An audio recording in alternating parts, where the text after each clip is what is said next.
Hi friends అందరికీ. ఇప్పుడు నేను సాయంత్రం తినడానికని ఉగ్గాని చేసుకుంటున్నాం. ఫస్ట్ దానికి కావాల్సిన ఉల్లిపాయలు కోసుకున్న తర్వాత టమాటాలు కోసుకొని వేసుకోవాలి.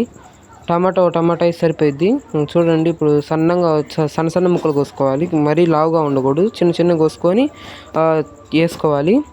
ఆ తర్వాత పచ్చిమిరకాయలు కూడా కోసుకోవాలి. చూడండి, ఇప్పుడు టమాటాలు కోస్తున్నాగా టమాటాలు చిన్న ముక్కలకు కోయాలి. తర్వాత పచ్చిమిరకాయలు కూడా కొంచెం సన్నవి కోసుకోవాలి. పచ్చిమిరకాయలు కూడా మరీ లావుగా కోయకూడదు. పచ్చిమిరకాయలు కోసుకున్న తర్వాత మళ్ళీ దాంట్లోకి వేసుకొని కొంచెం ఇవి ఉంటాయి కదా వరిపేలాలు వేసుకొని నీళ్ళు నానబెట్టుకోవాలి. వాటిని మళ్ళీ పిండేయాలి.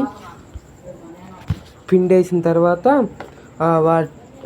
వాటిని పిండేసిన తర్వాత మళ్ళీ ఒక ప్యాన్ పెట్టుకొని దాంట్లో నూనె వేసిన తర్వాత ఉల్లిగడ్డలు వేసి బాగా వేయించుకున్న తర్వాత అవి వేగిన తర్వాత టమాటాలు పచ్చిమిరకాయలు కూడా వేయాలి. పచ్చిమిరకాయలు కూడా వేసిన తర్వాత కొంచెంసేపు బాగా వేయించిన తర్వాత ఇవి వరిపేలాలు కూడా వేసి బాగా వేయించుకోవాలి. ఉప్పు, కారం, పసుపు వేసుకోవాలి. పసుపు వేసుకున్న తర్వాత వాటిని బాగా వేగిన తర్వాత ఇంకా ఈ వరిపేలాలు వేసుకోవాలి. చూడండి, ఇప్పుడు నేను వేస్తున్నాను చూడండి వరిపేలాలు. ఆ వరిపేలాలు వేసుకుంటే ఇంకా అయిపోతుంది. ఇంకంతే వీడియో. ఇప్పుడు చూడండి, టేస్టీ ఉగ్గాని రెసిపీ అయితే మీ ముందుంది. మీరు కూడా ట్రై చేయండి.